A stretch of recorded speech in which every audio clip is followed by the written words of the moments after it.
Welcome back to my channel. तो students, last lecture में हम लोग आइडम्पोटेंट मैट्रिक्स का डिस्कशन कर रहे थे। आज हम आइडम्पोटेंट मैट्रिक्स से रिलेटेड कुछ इम्पॉर्टेंट रिजल्ट्स को डिस्कस करेंगे, जो आप बहुत सारे क्वेश्चंस में अप्लाई कर सकते हैं, जिससे आपके क्वेश्चंस बहुत ईजी हो जाएंगे। तो सबसे पहला रिजल्ट क्या है? If a is equals to 1 by n, 1 by n, 1 by n, and so on, 1 by n, 1 by n, 1 by n, 1 by n, 1 by n, and so on, 1 by n, 1 by n, 1 by n, and so on, 1 by n, where this is a n cross n matrix. जाहिर सी बात है, हम लोग आइडम्पोटेंट matrix से related discussion करें तो square matrix लेकर ही चलेंगे। ये मैंने आपको लास्ट लेक्चर में बता दिया था। तो n क्रॉस n की मैट्रिक्स है और वो कुछ इस तरह से दिखती है हमको। Then a is idempotent matrix.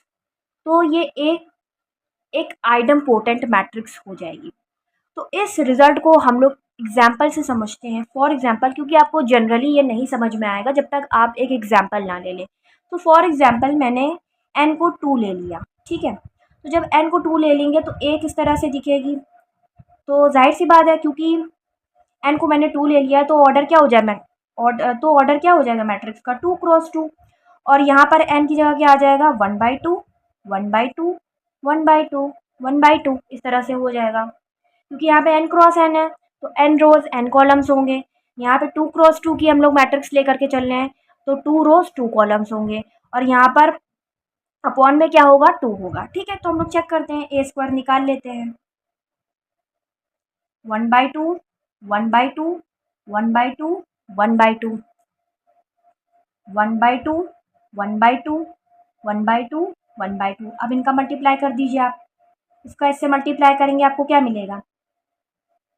1/2 का मल्टीप्लाई 1/4, और यहाँ इससे मल्टीप्लाई करेंगे 1/4, 1/4 प्लस 1/4 अगेन 1/2। इसी तरीके से यहाँ पे भी 1/2, 1/2, 1/2। और ये बेसिकली क्या है? a है, a के इक्वल है। तो that means a square is equals to क्या आ गया? a हो गया। और आइडम्पोटेंट मैट्रिक्स के लिए क्या कंडीशन होती थी कि अगर a square is equals to a मिल जाए तो वो मैट्रिक्स कैसी हो जाती है? आइडम्पोटेंट मैट्रिक्स हो जाती है। तो अगर आप, मैंने तो आपको अभी n इज इक्वल्स टू 2 के लिए समझाया, इसी तरह से आप अगर यहाँ पर n इज इक्वल्स टू 3 के लिए कैलकुलेट कर लें। किसके लिए कैलकुलेट कर लें? n इज इक्वल्स टू 3 के लिए कैसी मैट्रिक्स दिखेगी? 1/3, 1/3, 1/3, 1/3, 1/3, 1/3, 1/3, 1/3, 1/3। 3 क्रॉस 3 की ही तो बनेगी, क्योंकि मैंने n की वैल्यू क्या ली है? 3 ली है। तो जब आप a स्क्वायर करेंगे, a इंटू a करेंगे तो आपको क्या मिल जाएगा? 1/3, 1/3, 1/3, 1/3, 1/3। आप मल्टीप्लाई करके देखिएगा, आपको यही मिलने वाला है। That means which is equals to a, ठीक है। तो a square is equal to a आ गया। तो a क्या हो गई? आइडम्पोटेंट मैट्रिक्स हो गई। इसी के लिए अगर आपको चेक करना है तो आप n इज इक्वल्स टू 4 के लिए भी चेक कर सकते हैं, n इज इक्वल्स टू 5 के लिए भी चेक कर सकते हैं। आप अपनी सेटिस्फेक्शन के लिए कितनी भी वैल्यूज रख सकते हैं, जहाँ तक आप कैलकुलेट कर पाए वहाँ तक आप रख लीजिए। तो आपको वो अल्टीमेटली यही मिलने वाला है, मतलब एक आइडम्पोटेंट मैट्रिक्स ही मिलने वाली है। अब हम लोग नेक्स्ट रिजल्ट का डिस्कशन करते हैं। ये भी बहुत इंपॉर्टेंट रिजल्ट है आइडम्पोटेंट मैट्रिक्स से रिलेटेड। तो वो रिजल्ट क्या है, पढ़ते हैं। If B is idempotent matrix then I minus B is also idempotent. तो फर्स्ट लाइन में क्या लिखा है, चलिए हम इसको प्रूफ करते हैं। तो हम इसको मैथमेटिकली भी प्रूफ कर सकते हैं। वो वाला जो है आपको प्रूफ में मैथमेटिकली भी बता देती, बट वो एग्जाम्पल से ज़्यादा क्लियर हो जाता है, इस वजह से मैंने एग्जाम्पल से उसको प्रूफ कराया आपको। अल्टीमेटली आपको प्रूफ पे नहीं जाना है, अगर आप चाहें तो आप बुक्स वगैरह में देख सकते हैं, लेकिन क्योंकि वो ज़रूरी नहीं है, एग्ज़ाम में नहीं आएगा। एग्ज़ाम में आपके पास MCQ या MSQ भी आते हैं, तो इस वजह से मैंने आपको सिर्फ समझा दिया है। अगर आपको उसका प्रूफ देखना है तो आप बुक्स में देख सकते हैं, या अगर आप कहेंगे तो मैं आपको वो भी बता दूँगी। तो सेकेंड रिजल्ट क्या था? If B is idempotent matrix then I minus B is also idempotent. तो फर्स्ट लाइन में देखिए क्या लिखा है, B इज आइडम्पोटेंट। तो जब भी कोई मैट्रिक्स आइडम्पोटेंट होती है तो हम उसके लिए क्या लिखते हैं? B आइडम्पोटेंट है तो B लिखेंगे। तो B square is equals to क्या हो जाएगा? B हो जाएगा। इसको हम इक्वेशन 1 नाम दे देते हैं।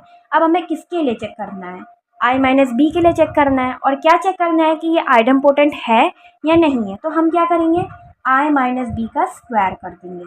अगर I माइनस B का स्क्वायर आई माइनस बी के इक्वल आ जाए तो पक्का ये क्या हो जाएगी, आइडम्पोटेंट हो जाएगी। तो हम इसका स्क्वायर करते हैं।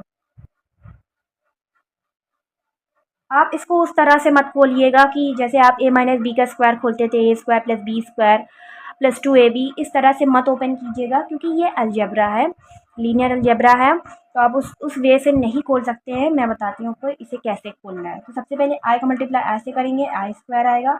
फिर बी का मल्टीप्लाई आई से करेंगे तो क्या आएगा, माइनस बी आएगा, माइनस बी आई आएगा। उसके बाद आई का मल्टीप्लाई अगेन बी से करेंगे तो क्या आ जाएगा, माइनस आ जाएगा, I into B, I B आ जाएगा, और minus minus plus B square. तो आपको इसी तरह से लिखना है, आप इसको 2b आई नहीं लिख सकते, ये गलत हो जाएगा क्योंकि ये अलजेब्रा है और अलजेब्रा में लोग इस तरह से नहीं लिख सकते हैं, वहाँ पर राइट लेफ्ट का बहुत इम्पोर्टेंस होता है। तो क्या हो गया, आई स्क्वायर की वैल्यू आपको पता है आई ही होता है, आई का आइडेंटिटी का आप स्क्वायर करेंगे तो आई ही आएगा क्योंकि वो आइडम्पोटेंट होती है कि नहीं होती, ये पहले बता चुके हैं हम। और माइनस बी आई को हम बी का आई से मल्टीप्लाई करेंगे, माइनस इसको माइनस बी लिख सकते हैं, और इसी तरह से इसको भी लिख सकते हैं। और ये इक्वेशन नंबर 1 से बी स्क्वायर की वैल्यू क्या रख देंगे, बी रख देंगे, तो ये बी हो जाएगा। माइनस बी से एक बी से कैंसिल हो जाएगा, ठीक है, आई माइनस बी बचा। देखिए आई माइनस बी बचा, आई माइनस बी स्क्वायर किसके इक्वल हो गया, आई माइनस बी के इक्वल हो गया। तो that means I minus B क्या होगी, आइडम्पोटेंट मैट्रिक्स होगी। यही तो इस रिजल्ट का मतलब था कि अगर हम बी को आइडम्पोटेंट मैट्रिक्स लेकर के चल रहे हैं तो आई माइनस बी भी मैट्रिक्स, आई माइनस बी भी आइडम्पोटेंट मैट्रिक्स होगी। तो आप इस बात को ध्यान में रखेंगे कि अगर आपको कोई भी मैट्रिक्स आइडम्पोटेंट बोल दी गई है तो अगर आप उस मैट्रिक्स को आई से माइनस करेंगे तो वो भी आइडम्पोटेंट आएगी। अब रटिए नहीं कि बी हो सकता है वो बी की जगह कुछ और नाम दे दें, सी दे दे, डी दे दे, एक्स दे दे, कुछ भी दे दें। तो आपको जनरली ये याद रखना है कि अगर कोई भी मैट्रिक्स आइडम्पोटेंट है तो आई से आइडेंटिटी से माइनस करने पर जो मैट्रिक्स आएगी वो भी आइडम्पोटेंट होती है।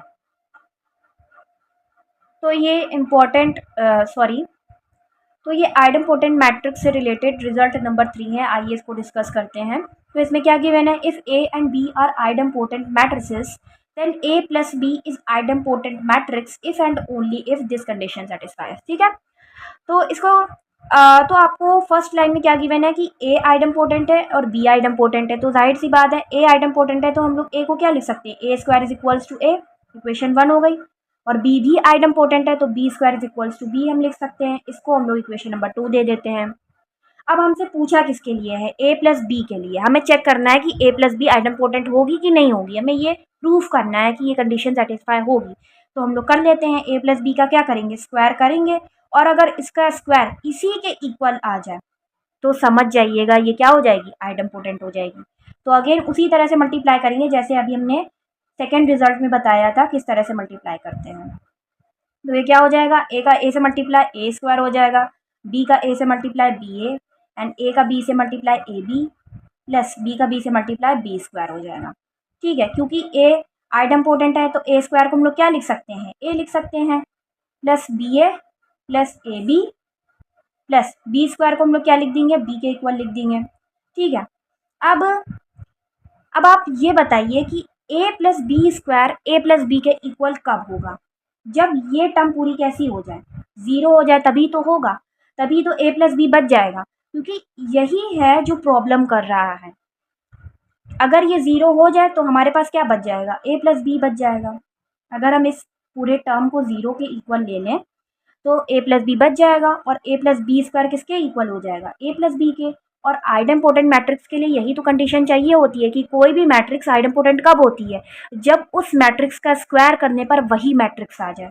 तो ए प्लस बी का स्क्वायर करने पर क्या आ रहा है, ए प्लस बी आ रहा है। इसका मतलब इसको आइडम्पोटेंट बनने के लिए हमें क्या लेना पड़ेगा, B A plus A B को ज़ीरो लेना पड़ेगा, या आप ये बोल लें A B plus B A को क्या लेना पड़ेगा, ज़ीरो लेना पड़ेगा, तभी ये ए प्लस बी के इक्वल आएगा। अब रिजल्ट को ध्यान से पढ़ते हैं। If A and B are idempotent matrices then A plus B is idempotent matrix if and only if A B plus B A is equals to zero. कि मतलब जब हम इसको ज़ीरो लेके चलेंगे तभी ए प्लस बी कैसा होगा, आइडम्पोटेंट होगा। ठीक है, तो ये बहुत इंपॉर्टेंट रिजल्ट था जिसको आपको ध्यान में रखना है। ठीक है, तो ये कंडीशन तभी फुलफिल होगी जब ए बी प्लस बी ए को हम लोग क्या लेकर के चले, 0 लेकर के चले। क्योंकि ये रिजल्ट दोनों तरफ से ट्रू है, तो अगर आप ए बी प्लस बी ए को 0 लेकर के चलेंगे तो ए प्लस बी आइडम्पोटेंट हो जाएगी, और अगर ये आइडम्पोटेंट है तो उसके लिए ए बी प्लस बी ए का 0 होना मस्ट है। तो क्योंकि ये दोनों तरफ से ट्रू है, इस वजह से if and only if word का यूज किया गया है। तो आप इस रिजल्ट को बहुत ध्यान रखिएगा, इसे आप अप्लाई कर सकते हैं क्वेश्चंस में। Thanks for watching.